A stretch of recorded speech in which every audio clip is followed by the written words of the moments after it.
Hello friends, आपका स्वागत है एक और धमाकेदार वीडियो में। आज की ये वीडियो काफ़ी ज़्यादा धमाकेदार होने वाली है क्योंकि आज की इस वीडियो को देखने के बाद आपका 100 नंबर जो है वो बिल्कुल पक्का होने वाला है। क्योंकि आज की इस वीडियो के अंदर हम जो बहुत ही ज़्यादा महत्वपूर्ण प्रश्न हैं, जो बोर्ड एग्जाम की दृष्टि से बहुत ही ज़्यादा महत्वपूर्ण है, वो हम आज की इस वीडियो के अंदर देखने वाले हैं। सो आप इस वीडियो को लास्ट तक जरूर देखें।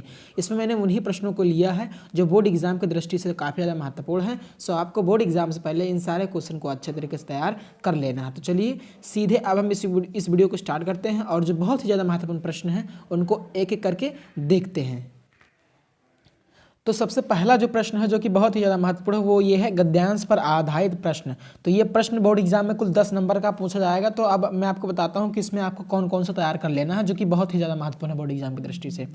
तो इसमें आपको राष्ट्र का स्वरूप तैयार कर लेना है वासुदेव शरण अग्रवाल जी का, और अशोक के फूल पढ़ लेना है आचार्य हजारी प्रसाद द्विवेदी जी का। अगर आप इनको अच्छे से पढ़ लेंगे तो जो गद्यांश पर आधारित प्रश्न जो एक पूछा जाता है उसको आप अच्छे से कर लेंगे। तो मैं आपको दिखा भी देता हूँ कि बोर्ड एग्जाम में पूछा गया है। तो टोटल 10 नंबर का पूछा जाएगा, देख लीजिए इस तरीके से पूछा जाएगा। 2 आपको दिया जाएगा गद्यांश, उसमें से किसी एक को आपको करना रहेगा। देख सकते हैं किसी एक को आपको करना रहेगा। सो आप तभी इसको कर पाएंगे अगर आप इन दो जो मैंने बताया है, अशोक के फूल और राष्ट्र का स्वरूप, अगर आप इनको तैयार कर लेंगे तो आपका जो एक प्रश्न है यहाँ से वो बिल्कुल पक्का हो जाएगा और 10 नंबर आपको यहाँ से बिल्कुल मिल जाएंगे। तो बस आपको क्या करना है, एक राष्ट्र का स्वरूप और अशोक के फूल को अच्छे से पढ़ लेना है और यहाँ पर गद्यांश पर आधारित जो प्रश्न है वो आपका बिल्कुल क्लियर हो जाएगा। और अब हम बढ़ते हैं पद्यांश पर आधारित प्रश्न। तो इसमें आपको 3 पढ़ लेना है। कौन कौन से? एक पवन दूतिका है, कैकेयी अनुताप है और श्रद्धा मनु है। पवन दूतिका किसने लिखा है?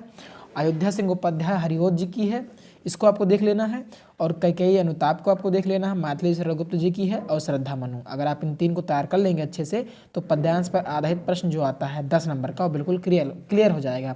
तो 2 प्रश्न आएंगे, किसी एक को आपको करना रहेगा, तो जो आपको आएगा वो आपको कर देना है। तो ये होगा। आप चलिए आगे बढ़ते हैं हम।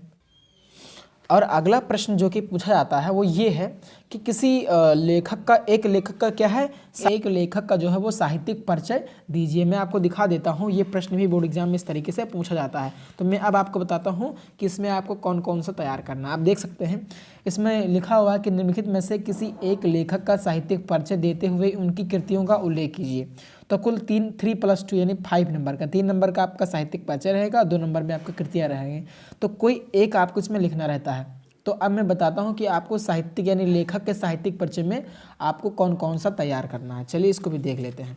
तो इसमें आपको क्या करना है, वासुदेव शरण अग्रवाल जी का तैयार कर लेना है, आचार्य हजारी प्रसाद द्विवेदी जी का तैयार कर लेना है, APJ अब्दुल कलाम का तैयार कर लेना। तो यदि आप इन तीनों को तैयार कर लेंगे तो यहाँ से आपके 5 नंबर बिल्कुल पक्के हो जाएंगे। देख लीजिए 3 नंबर का जो है वो साहित्यिक परिचय रहेगा और 2 नंबर की कृतियाँ रहेंगी। तो कृतियाँ आपको जितना है उतना आपको बोर्ड एग्जाम में लिखना है, उसमें कोताही नहीं बरतनी है।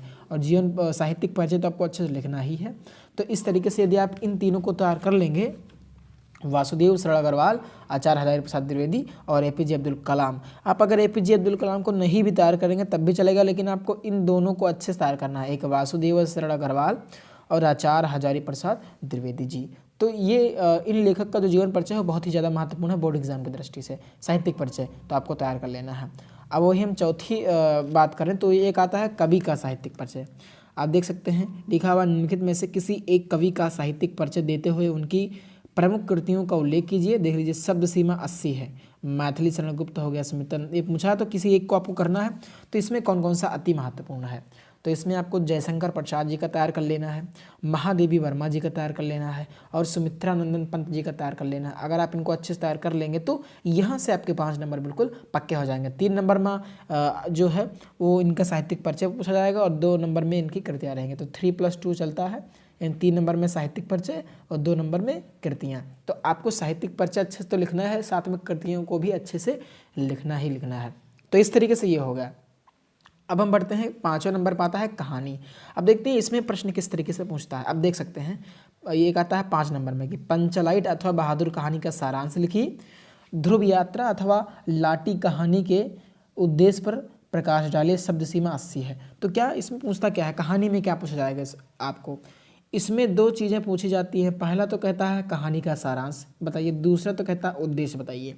तो सारांश और उद्देश्य में जो सबसे ज़्यादा सरल होता है वो सारांश ही होता है। तो आपको बोर्ड एग्जाम में सारांश ही लिखना है, ना कि उद्देश्य। अगर आप सारांश पढ़ेंगे एक बार तो अच्छे से याद हो जाता है, लेकिन उद्देश्य थोड़ा कठिनाई आती है। लेकिन मेरी राय यही रहेगी कि आप सारांश को ही बोर्ड एग्जाम में लिखें। तो इसमें आपको कौन कौन सा सारांश तैयार कर लेना है? एक पंचलाइट जो कि बहुत ही ज़्यादा महत्वपूर्ण है, और दूसरी है बहादुर। तो अगर आप इन दो को तैयार कर लेते हैं तो आपका यहाँ से 5 नंबर बिल्कुल पक्का हो जाएगा। देख लीजिए अथवा लगा रहता है, आपसे पूछा जाएगा कि पंचलाइट अथवा बहादुर कहानी का सारांश, ध्रुव यात्रा अथवा लाठी कहानी के उद्देश्य पर प्रकाश डालिए। तो या तो आपको सारांश लिखिए या जो है उद्देश्य पर प्रकाश डालिए। तो अगर आप सारांश याद करके जाएंगे तो बहुत अच्छे से याद हो जाता है और ये भूलता नहीं है जल्दी। लेकिन उद्देश्य कभी कभी भूल जाता है, तो आपको सारांश ही याद करना है, मेरी ये राय है। और बाकी आपके ऊपर डिपेंड करता है कि आप क्या चूज करते हैं।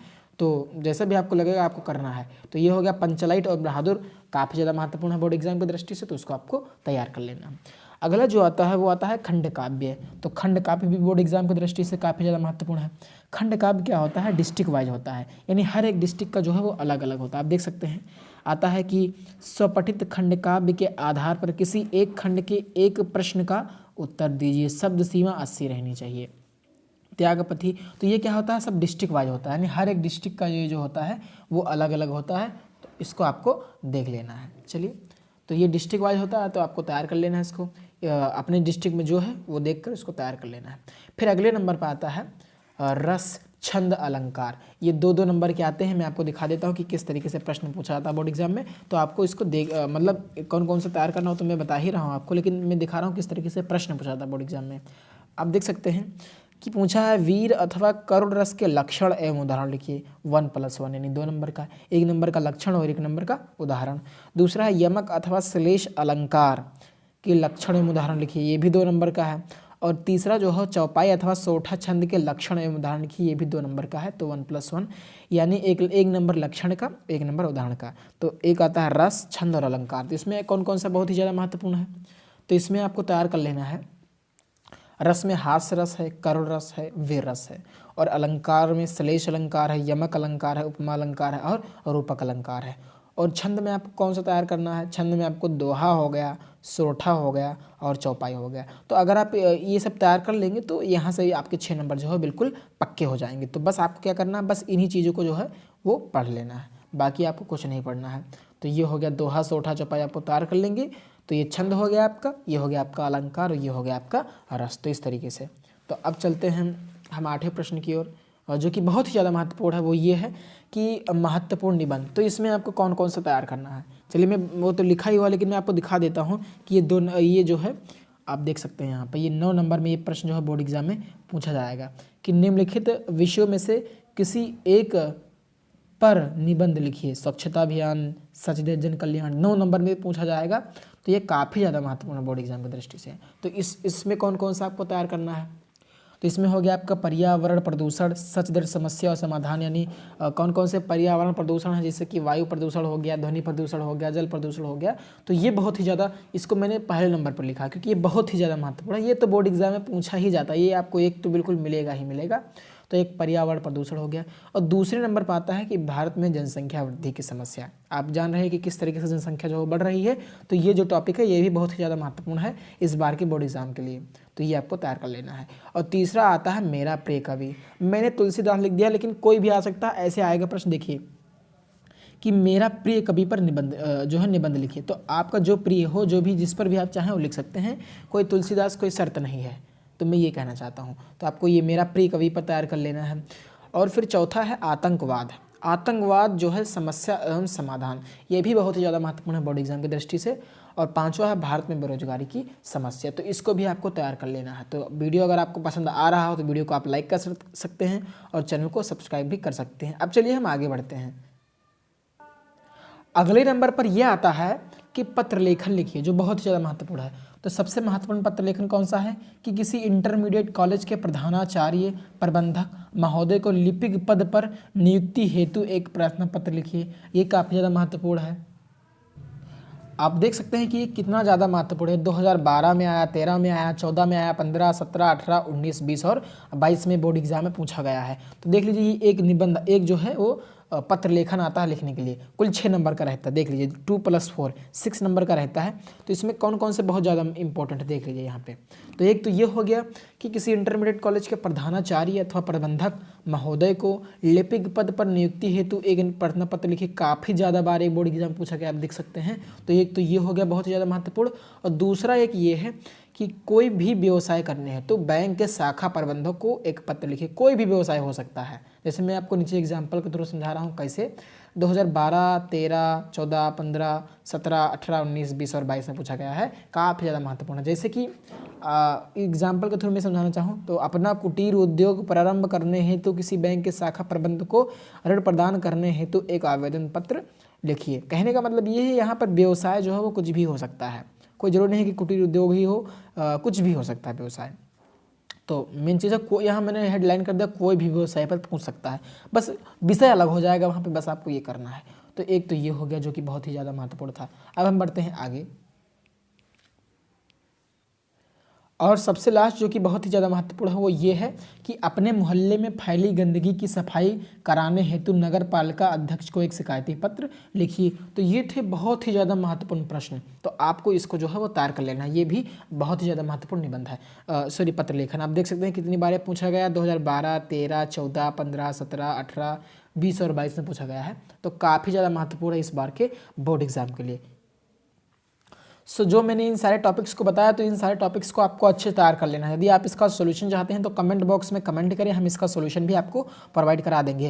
तो यदि आप इन प्रश्नों को तैयार कर लेते हैं तो आपके 100 नंबर बिल्कुल पक्के हो जाएंगे। तो आपको इन्हीं सारे प्रश्नों को तैयार करना जो कि मैंने बताया है, और किसी अन्य को आपको नहीं पढ़ना है। तो आशा करता हूँ कि आपको ये वीडियो पसंद होगा। वीडियो पसंद है वीडियो को लाइक करें, और यदि चैनल पर नए तो चैनल को सब्सक्राइब करें, और अपनी राय हमें कमेंट बॉक्स में देना ना भूलें।